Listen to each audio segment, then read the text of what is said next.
Got a bit of a technical problem here. Come get me. Do it quickly. Jim Oltersdorf has a job not many people could do. Up a little higher. Affirmative. He's a high-risk photographer, putting his life on the line every day to get the shots no one else would dare to take. This is a full-grown Alaskan brown bear with cubs. It's a sow. She could kill me with one bite in a second or horribly, horribly mangle me. It's what nightmares are made out of. Fighting his way through one of the most violent environments on Earth, Jim pushes his limits to the edge to do the best possible job. This water is so frigid, if you were to fall in, it's just a matter of a couple of minutes, and you're dead. Every job is exceedingly dangerous.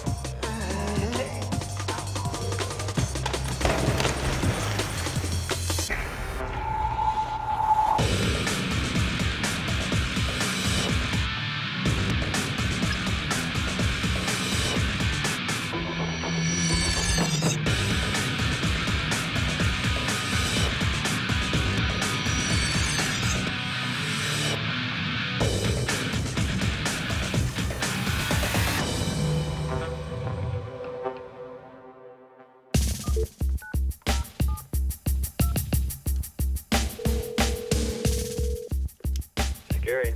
Hey, Gary, this is Jim Oltersdorf. Hey, Jim, how are you? Hey, I'm doing fine, buddy. Hey, listen, I got your email, and I appreciate you getting back with me on all of this. High-risk photographer Jim Oltersdorf just landed a contract from a large American corporation. How would you like to coordinate this, then? What works for you best? I don't know, how much time have you got? They want photographs of Alaskan brown bears, one of the world's most fearsome and dangerous predators. Okay, bye-bye. There are over 35,000 brown bears in Alaska, and all of them are dangerous. In the past 20 years, there have been over 250 bear attacks in the state. Over 50 people have been killed. Brown bears are twice as big as the more common black bears, and 20 times more dangerous. In Alaska, the brown bear is the ultimate predator. To make things worse, these killers live in one of the most violent atmospheres on Earth. For Jim, just getting to where the bears are will be treacherous. And once he's there, Jim will be face to face with one of nature's most fierce killing machines.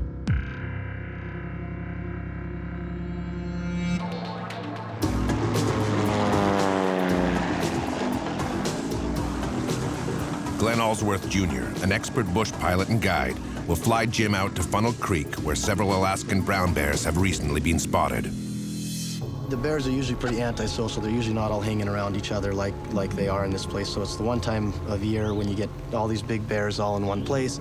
But it's also the one time of year where the bears, a lot of them are kind of edgy because you have all these sows and cubs where the boars will come in and kill the cubs. These are wild animals, and they have to be treated as such because, in a sense, they, if you misread it, you're asking for some problems. Even if you take all the precautions, you don't have control over all the different factors that can come in. The damage they can do in a matter of just a couple of seconds it can lead to fatalities, no doubt about it. And there's many people that are lying in their graves today that took them as a joke. Getting up close and personal with wild bears will be very dangerous for Jim. But first, he has to get there. Float planes are the only choice he has. Cessna Beavers are very safe when flown in normal conditions. But out here in Alaska, normal takes on a whole new meaning.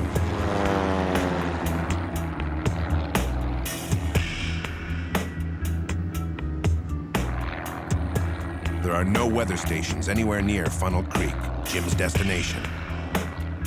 These winds are picking up down here off of the lake. You see how the waves are moving.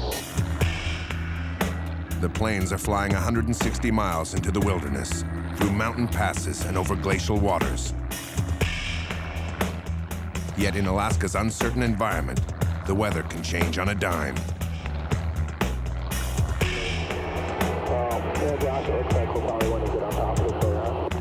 Almost constant cloud cover means they have to fly close to the ground to maintain visibility.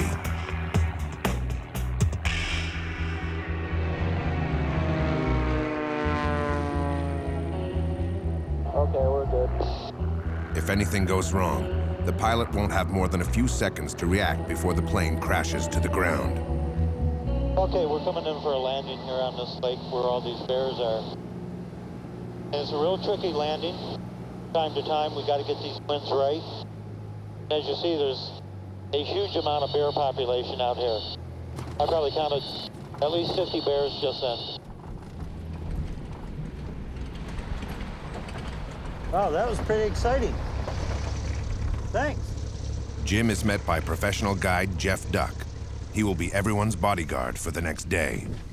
Couldn't get it any better. What do you think? Perfect. I like it. Let's go find some bears. For this assignment, Jim chose to go to Funnel Creek out in the middle of Katmai National Park. At this time of year, Funnel Creek is oversaturated with sockeye salmon coming back from the Pacific Ocean to spawn in their natural stream. It is one of nature's most spectacular phenomenons, watching salmon swim upstream as tons of gallons of rushing glacial water push against them.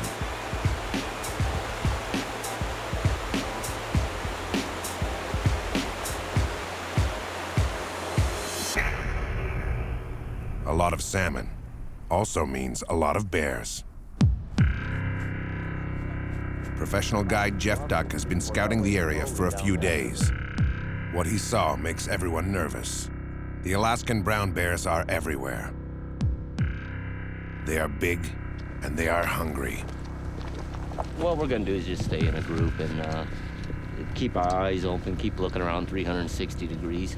Also along for the ride is Jim's assistant and fiancée, Lisa Perzacino. She trusts Jim with her life, but she knows this is dangerous. What scares me the most is things that could happen that are beyond our control or his control. It's a very potentially fatal environment. It's very harsh, it's very hostile. You know, you can walk in right on these bears, and that's the one thing that you have to be really careful, because he might be laying down up there. He's sleeping. And about the last thing you want to do is take that bear and wake him up and surprise him. Bears are not social animals, and too many of their own makes these creatures edgy. Nobody wants to deal with bad-tempered Alaskan brown bears.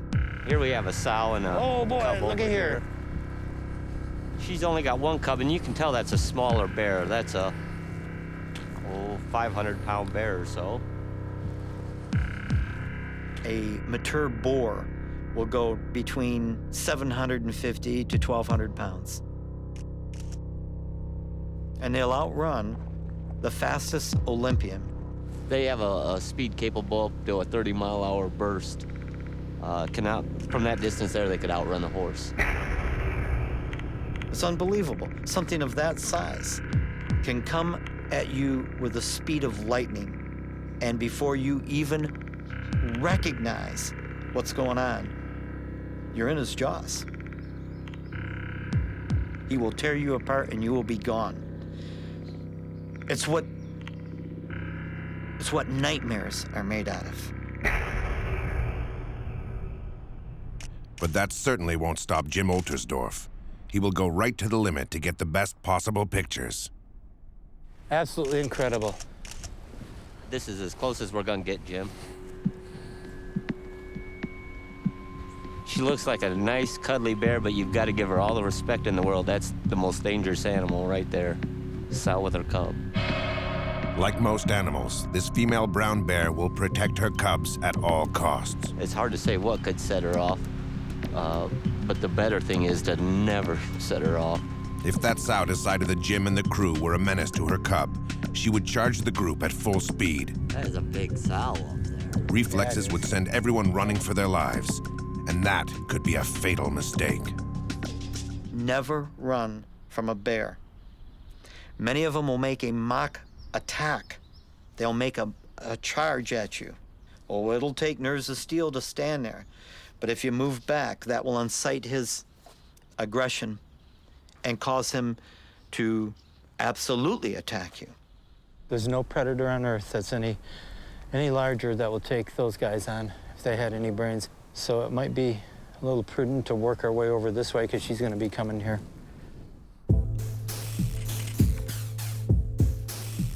That female Alaskan brown bear and her cub are not alone.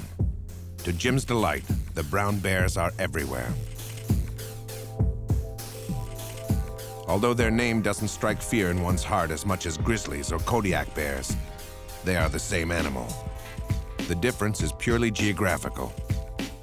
Alaskan brown bears live within 200 miles of the coastline, while grizzlies live inland. Since the Alaskan brown bear get to eat a great deal of salmon, they are actually bigger than most grizzlies. As for Kodiak bears, they are simply Alaskan brown bears that live on Kodiak Island. That's a big boy down there. Oh, look at this one.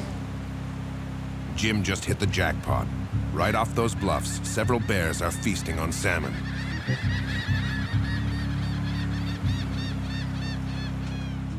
He must approach them as stealthily as possible. He doesn't want to surprise them out of their lunch or incite one of them to become aggressive. Among the feeding bears is a sow trying to feed her cubs. She could become very agitated if Jim invades her space. She looks really unsure if she wants to leave those cubs alone down there. He'll try to get as close as possible to the bears. He must find just the right spot that will enable him to get the photographs he needs without provoking the wild animals.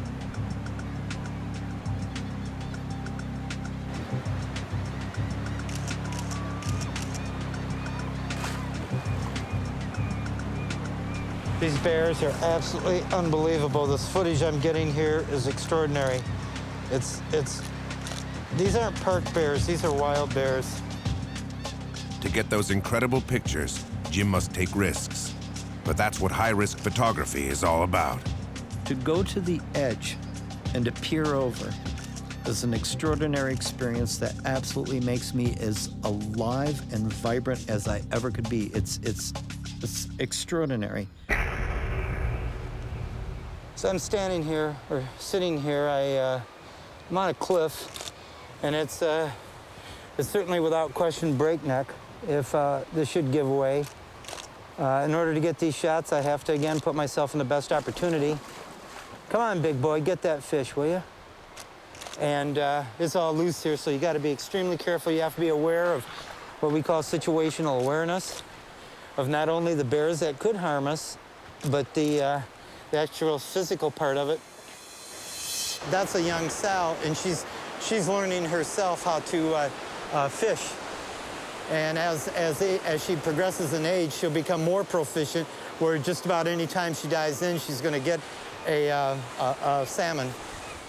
Well, I got a sow that is trying to assess where she's fishing to see if it's worthwhile for her effort or she'll move. And so patience is a virtue in this.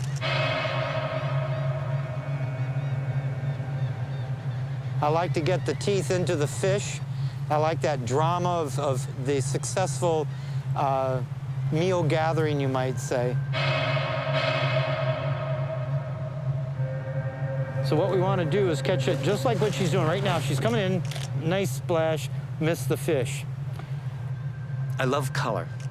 I've shot color all of my life. It's a vibrancy of our earth. And I like to, in my imagery, draw the scent of the surroundings. I want that vicarious experience visually to be brought to those people. Kind of an irony of things. I want them to be lured by what I do, to bring them in. Maybe to say, oh, I wouldn't want to do that, but I sure felt the hairs on the back of my neck stand up when I saw Oltersdorf standing on the edge of that cliff with maybe that much of his foot hanging off of it. Jim often has to push himself to the limit of his physical and mental abilities. If anything goes wrong, experience is his best ally. It's not luck that pulls you through. It's you thinking your way through in microseconds, because those decisions will yield whether you live or die. If, of course, you miscalculate, you're not going to come home. Now, this bear that I'm shooting, the nice thing about his behavior is he's in this brush, and you could walk 5 yards from him and you'd never see him. You never want to go into those areas like that. You'll just see a tuft of fur, and then you're a dead man. That bear will attack you as stealthy as a cat stalks a mouse. You'll never hear him. You'll never see him until the last second when he comes charging out of that woods at you. When he makes that attack on you, especially with an Alaskan brown bear, one of the things you have to understand is why is he making that attack? And if he's viewing you as a food source, you have to fight him. Jim has got both feet planted in loose rocks inches from the edge of a ravine. If he falls down, he may very well kill himself instantly. That is, if he's lucky. Because if he does fall, he'll fall right at the foot of a sow and her 2 cubs. Jim would be ripped to pieces by the protective mother. Even the cubs would take a bite. I can see the claws on this animal. And these claws, without question, as I fire on them, and I'm only shooting a foot right now, are absolutely devastating to anything that comes within its grasp. I wouldn't go any closer because then I'm pushing a limit on this bear. And that's the difference between being a professional and being an amateur. And my knowledge says that you don't want to get any closer because she will attack. She'd come on to me without a problem with those cubs. There's not too many people in the world that get that close to those cubs and a sow in a wild environment like this. She'd clamber up right here in a matter of just a couple seconds. No more than 2 seconds, she'd be on me. The likelihood of me being able to produce my weapon that I'm carrying on my side here and drawing fire on her would be pretty well removed because it just happens too quickly. And she'd maul me, she'd bite me, and I would suppress my behavior where I'd just stop any kind of movement. And in other words, I'm going to convince her, if I did get attacked, that she's neutralized me. So that threat now is eliminated, and she'd simply walk away from me. There we go. Okay, there we go. This is the most dangerous situation that one could place themselves in on planet Earth as far as a giant Alaskan brown bear in the wilds with her cubs. And in essence, I'm kind of in between them. I don't particularly like that, but it's better that I just stay here and not move. Going to those extremes is risky enough, but Jim also has to concentrate on taking great photos. Well, that's the double whammy. I think that's what separates the boys from the men. I have to have that situational awareness of my surroundings because these animals may come in and attack me. I might fall off the cliff because I've been so sighted in with my camera. I'm looking down this tube. I don't have peripheral vision. It's very narrow. So I have to rely on my hearing, even sometimes my smell. It's like 2 different books that you're trying to read at the same time. And sometimes it becomes very complex. I feel both my eyes are like a chameleon going in different directions. I have to be the best out there.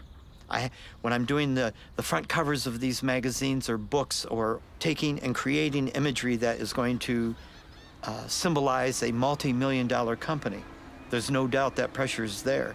And you have to realize that there's a definitive line that you must not cross. And it sometimes is almost invisible. Even if Jim won't consciously cross that invisible line, he might try to stretch it. We got one coming right at us.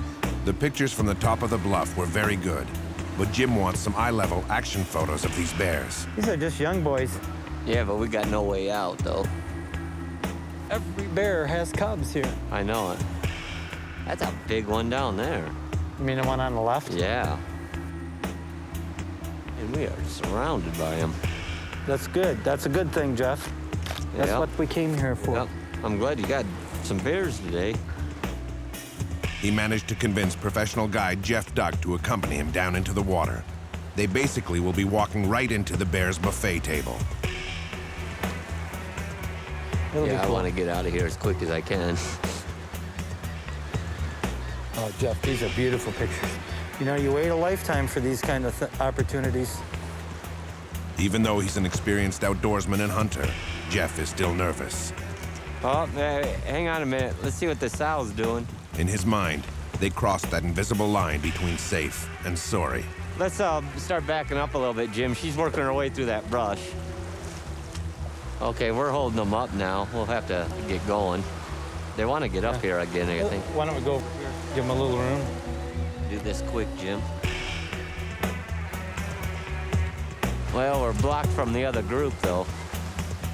Bears normally don't attack groups of people because they find them more intimidating. But two lone men trekking through a salmon-filled stream might be a different story. Yeah, that one, the little one I don't mind. It's the big sow there. That one right there, that's a beautiful bear. I want to get a shot of him. Hang on. And right now, they've got 6 Alaskan brown bears coming right at them. Those other 3 are gonna push him up here. Yep. I'm scared all the time when I'm up there. If I didn't, that's the day I probably or should quit. They look much bigger down there, don't they? They do. Woo! They do. Man. At the end of the day, I swear, Jeff, these packs weigh about 750 pounds each.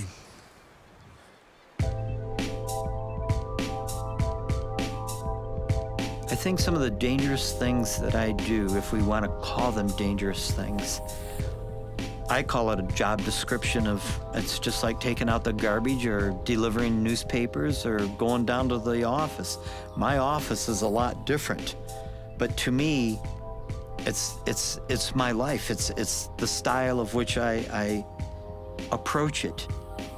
So every job is exceedingly dangerous, and I recognize that. Therefore, I try to make it undangerous, if such a word exists, that I try to eliminate all of those things that occur that cause a fatality. But even then, obviously there's things out of control that are going to happen. The earth here is very, very unstable. And that's where the crux of it is, that you have to be prepared. I cannot become overcome by the emotion that I'm going to lose my leg, or that I'm going to have a rope go around my neck and I get strangled, or that if I fall, that the fear of the falling keeps me from thinking rationally, because it is absolutely panic that will kill you or cause an injury every single time. Once again, Jim is pushing himself to his limits, riding that invisible line that separates safe from sorry. If he loses his footing, he'll fall just a few feet from hungry bears that might just prefer fresh meat over salmon. This is too close for comfort, and Jim knows it. The beauty of these animals in their impressive setting can be mesmerizing. It is almost calling out to Jim to come just a little bit closer. That lure, that illusion of safety, can be a killer. The lure is a fascinating emotion. It tries to bring you in. You don't feel that in any other condition in your life. So it just starts to, almost like a fishhook on a line, draw you in farther and farther until maybe you're past a couple of these windows that you didn't perceive. And then when you realize that you're past them, the door closes. Jim and his crew just started walking along the edge of the ravine when a large bear appeared out of nowhere. It was sleeping in the tall grass when Jeff Duck stumbled upon it. It's a big game of chess trying to dodge all these bears. Yeah. What's going around, Mr. Bear? Jeff backed up, letting the bear know that it is superior. Jeff's 12-gauge shotgun is loaded with a rubber bullet in the chamber and deer slugs in the magazine. The rubber bullet would not kill the bear. It would only sting it and hopefully send it running away. You always keep your eyes open in this tall grass. They just appear out of nowhere in here. It's amazing a 700-pound animal like that can hide in nowhere. And of course, high-risk photographer Jim Oltersdorf wants a photo of that bear. Okay, we'll stop. The pictures I've taken in my life are countless. But when you get that one, you've earned it. You sweated, you bled for it. You've trained for it. Not only creatively, but you've trained in your heart for it and in your mind to get you into that environment. That's where the greatest fruits are. There's two sleeping right down there. The wild beauty of the Alaskan landscape makes a jaw-dropping backdrop for Jim's photography. A single click from Jim's camera over 100 yards away is enough to wake the sleeping bears. You gotta be careful here because you can get fixated on these animals because they're so close in proximity, and without you knowing it, another bear can come up behind and sneak right up. If he's a rogue bear, he's gonna take you out. He'll attack you. He'll look at you as a food source. These guys here, if they're pressed and they're pressured, even though they're young bears, they still have a very capable defense. They will attack you if you press it. Just photographically, it's just really, really cool. They will walk on this kind of ground, and they're absolutely soundless. You will not hear any noise emitted from their padded feet. You may hear the click of their claws, which can probably be about this long on some of the more mature bears, and they'll stand upwards of in the excess of 10 feet tall. For Jim Oltersdorf, the bear shoot is a complete success. He got several hundred beautiful pictures that his clients will love, and more importantly, no one got hurt. What an incredible day. Time to go back home and get ready for the next assignment. It's going to be a long week for Jim. He's got several assignments that will make the bear shoot look like a walk in the park. We got a bit of a technical problem here. Come get me. Do it quickly.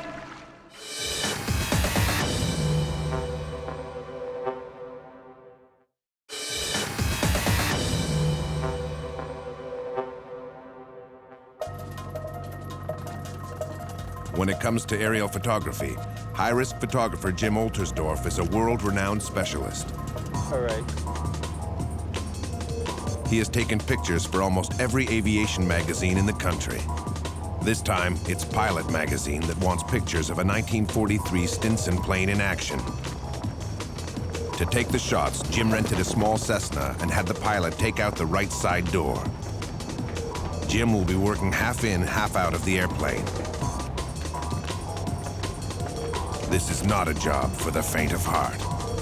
Jim has tied himself to the plane's frame using heavy-duty ropes and clasps. To keep his balance, he must maintain pressure on his restraints. If anything breaks or comes undone, Jim will fall right off the plane, and he is not wearing a parachute.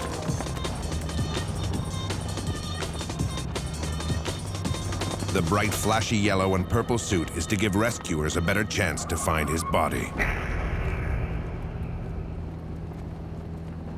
Jim has been a pilot for over 30 years, so he knows exactly what he's getting into.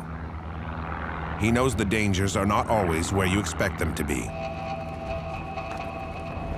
While on assignment some years ago, he flew his airplane through high-voltage power lines. They were 27,000 volts, and it was a blinding flash of light and a sound that only dead men hear. When they separated, it hit my fairing on my wheels on the right side, and then they snapped into my wing. I was helpless, and we sat in that aircraft over those mountains at breakneck speed, and my aircraft was burning, literally burning. And the next few seconds of what your decisions are will yield whether you live or die. Jim never panicked and miraculously landed the damaged plane, saving his life and his passengers. That close call did not stop him. He took it in stride and learned from it. It taught him firsthand that the fear of dying can be controlled, and even turned it into a very powerful asset. You know, when the chips go down, when you're looking at the other side, you become very uncomfortable. I'm scared as hell. Your mouth becomes foul tasting. Your breathing becomes labored. You sweat. But scared means that it's part of the the backpack or the goods in a backpack that you carry. It's part of the performance. And if you understand that, then you can deal with it. You can almost invite it. You can say, come on, bring it on. Let's challenge me. That's why I'm here. And that sharpens you. That's when you become very focused at the task at hand to provide excellence. The task at hand is to take air-to-air pictures of this small 1943 Stinson plane. To get good shots, the Stinson and Jim's plane must fly in close formation, something that is not recommended in the best of conditions. But out here in the Alaskan mountains, the ferocious winds are giving Jim and the pilots a hard time. Getting good pictures is what it's all about, but staying alive is their #1 priority. Okay, good deal. If you hold it right there, we'll keep adjusting, try to keep the same distance here. I'll do it. Radio traffic between the planes is non-stop. Both pilots always need to know what the other one is doing. 25 to 30, 25 to 30. Affirmative. Hold steady. Hold steady. Any sudden gust of wind could have fatal consequences. In this extreme environment, you don't get second chances. The wind's making it a little bit tough to hold an altitude here. We'll let me try to reposition back in again. Copy. They constantly have to adjust their altitude, trying to find smoother air, but also to give the high-risk photographer better angles for his imagery. The photographs that I produce invoke emotions in people. And many times, especially for an example, in shooting this type of imagery, when I'm hanging out of an aircraft, and maybe I'm shooting a vintage aircraft, when that gets published and millions of people around the world see that, I'll get phone calls and I'll get emails from people, pilots who had, back in 1940, had flown airplanes like that. And so when they read that story about that aircraft that I had photographed, it brings it right to the day that they were flying their own at that moment. To get those meaningful pictures, Jim has to work very hard. I work in the most violent of atmospheres in the entire world. I'm buffeted. I'm attacked by 200-mile-an-hour winds. Tell him he's got good light on him, too. And so you can only begin to imagine that feeling that I have very deep in my heart when I am challenged by all of these get-yous, yet I walk away and the picture, after I look at it on my computer, is razor sharp and it's going to be a front cover. And front covers, Jim has done a lot of them.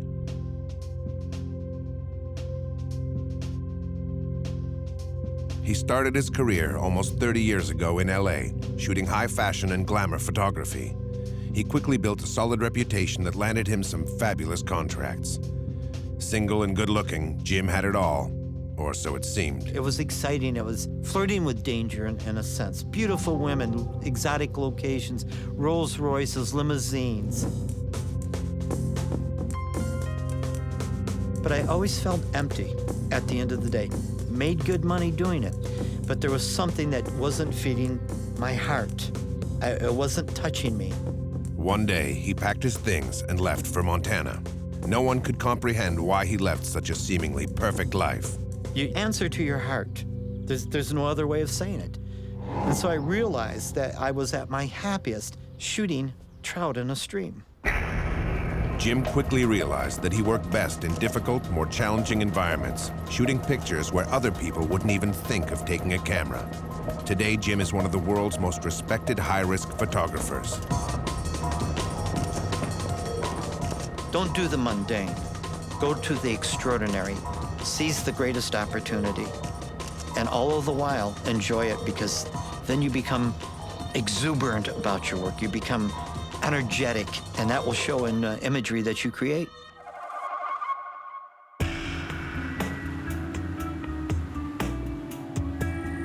After his air-to-air photo shoot, Jim rented a boat to fulfill 2 other photo shoots.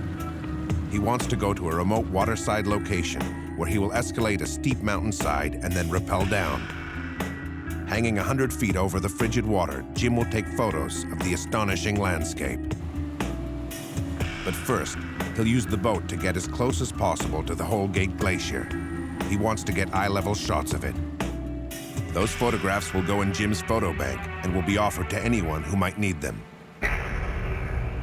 Those waters are saturated with icebergs of all shapes and sizes. From smaller ones the size of a basketball to larger ones that can weigh several tons. They are a captain's worst nightmare. A lot of accidents. People wreck the bottom of their boats. They hit the ice too hard. Sam Bullion is focused on those floating chunks of ice, doing all he can to steer clear of them.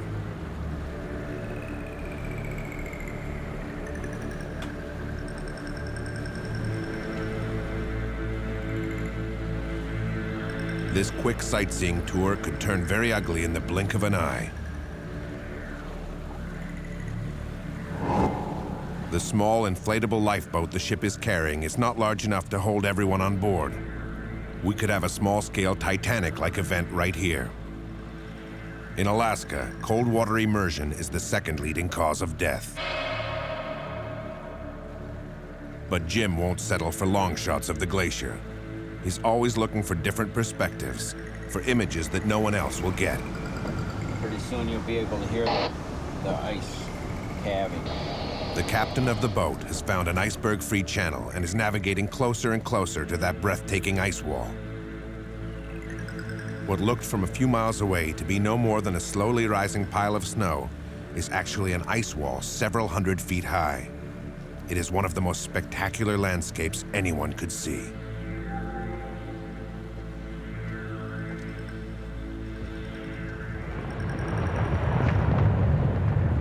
Glaciers are very dynamic, almost alive. You can hear the ice crack and rumble as giant blocks of ice grind against each other. Millions of tons of ice and debris are pushing down towards the water, making the iceberg calve almost continuously, causing large pieces of ice to break off and fall in the water. This is exactly what Jim is hoping to catch. I'm waiting for one to be spectacular where it will just fall right off and into the water and get this.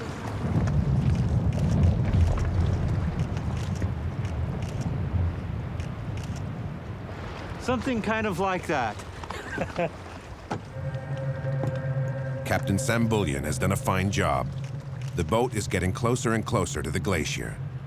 The breathtaking scenery is grandiose. If a large piece of ice was to calve, something that happens on an almost daily basis, it would create a tsunami that this boat is not equipped to ride. That wave could be 30 feet in the air and just come right over and turn the boat right over. This is very dangerous to do something like this. This water is so frigid, survivability if you were to fall in is just a matter of a couple of minutes and you're dead. Just balancing yourself on a boat like this right on the edge, you get one wave, you hit an iceberg here, you're going to lose your camera, all your gear, and you could lose your life doing this. But that's the way you get these kinds of pictures. You have to go to that edge. You have to take that risk.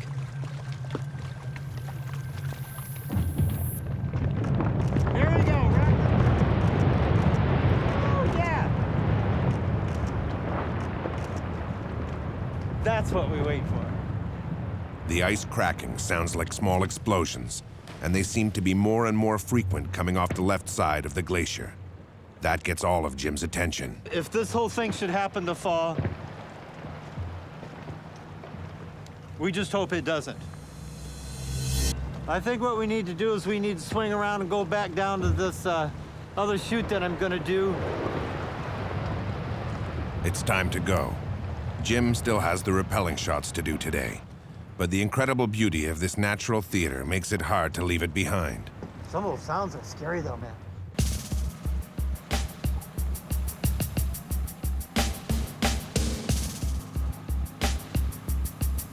Moving away from the Holgate Glacier, Jim will take a few minutes in the underdeck to mentally prepare himself. He knows that his next photo shoot is going to be one of the toughest he's ever done. Jim scouted this place a few weeks ago. He wants to climb on top of this mountain and rappel down right over the opening in the rocks. He believes he'll get a unique perspective by shooting photos through the hole in that rock formation. I think I want to go right into that cove and then work up all the way up through there. It's going to be a pretty good climb. All right, we're rocking and rolling, boys and girls. I've been accused of insanity, complete nuts, crazy, you name it. You have a death wish, that's the biggest one that comes up. I'll be hanging from that rope probably a good 20 minutes or so. The irony is we all have a life wish. People like myself, we participate. There's an old saying that I absolutely love that strikes me dear to my heart. And it is, for I would rather live a day as a lion than a century as a lamb. Certainly applies. The lion in Jim Oltersdorf is about to climb what few people would even attempt. The first 50 feet or so is all granite wall. It's an almost vertical climb that offers very few solid handholds. And keep in mind that Jim is carrying his equipment on his back. His backpack carries roughly the same weight as a fully loaded golf bag. The rock quickly gives way to dense and thick underbrush and loose soil. Jim has to fight for a secure hold through every single inch of this vertical climb. What started out as a tough climb quickly degenerates into a battle for survival. I can't traverse this. I gotta go straight vertical. 25 more feet, and I'm on the first ridge, I think. The brush is so thick that Jim is virtually invisible to the boat. Nope, I'm dead end. Ooh, ow. There's a nice one to break my leg on.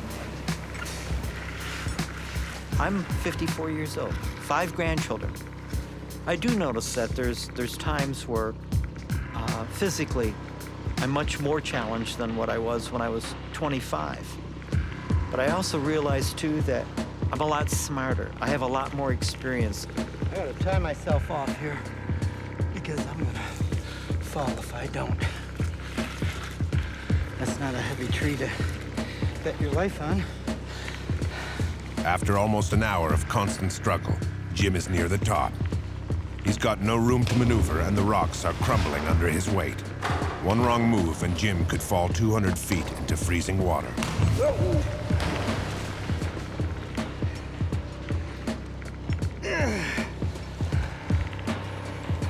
Oh, I love freehand. But not this high.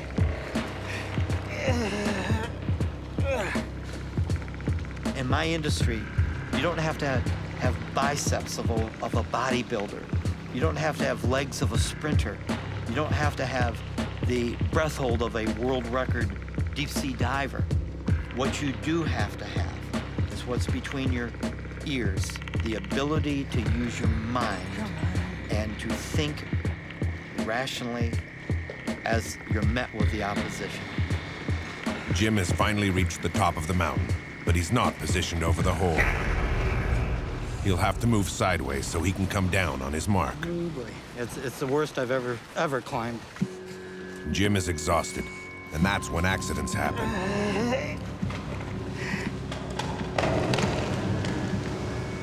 That falling debris is a very realistic reminder of what could happen to him if he lets his guard down. You can get killed in a millisecond. And when it will happen is when you think that you've gotten on top. Almost 2 hours after he started his climb, Jim manages to position his rope where he wants to rappel down. The hard part seems to be over, so this is where the fun should start. But problems often arise when you least expect them. As he starts his descent, only seconds away from pulling out his camera and reaping the rewards of all his efforts, something goes terribly wrong. Okay, I'm not gonna get the shot. You're gonna have to come down and get me, boys. We got a bit of a technical problem here.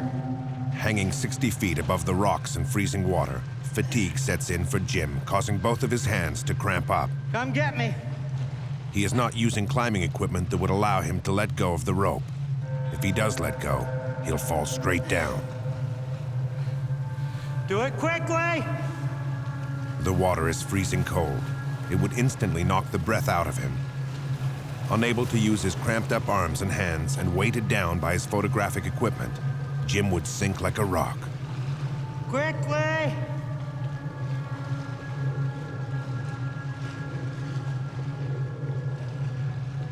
Hanging onto that rope with his last shreds of energy, Quickly! Jim knows that he cannot allow himself to panic. Because it will get you. It's an invisible ghoul that stalks you every second of the way. Please hurry! Help is on the way. Lisa, Jim's assistant and fiancée, is getting there as fast as she can. With only seconds to spare, she manages to get the boat right under Jim. He can slowly release the pressure on the rope and start to go down.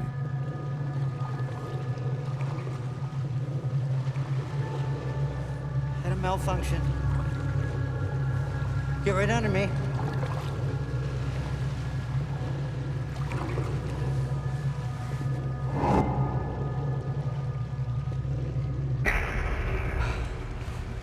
It's a controlled fall, right into her waiting arms. At the last one. It happened very quickly because at one point, 1 minute, I thought everything was just fine, and there'd be 20 minutes of him just taking pictures and enjoying himself. And all of a sudden it turned. And yeah, that was pretty scary. And then pin that one back. Oh! I can't put my fingers out. I can't move them out. Oh! Okay, pull them out.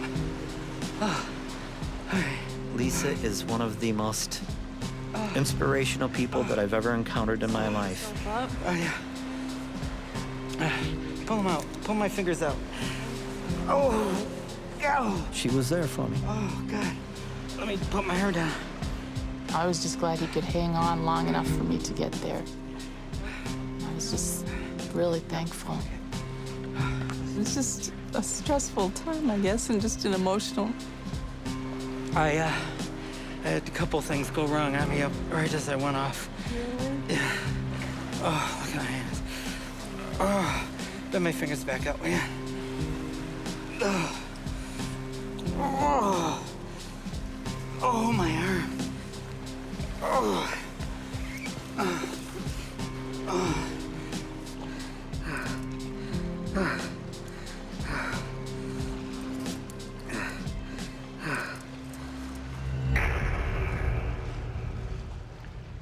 After going through hell, Jim finally gets back in the boat, shaken but safe and sound.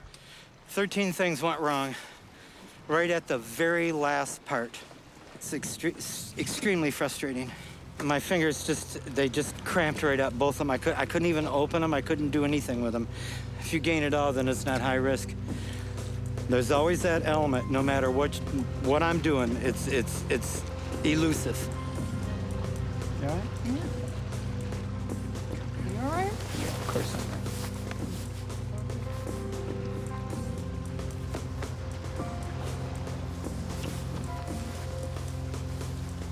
All right, let's go home. Peaceful? No loons out today.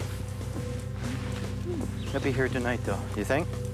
For Jim Oltersdorf, going home at the end of the day is All right. just a transition between adventures.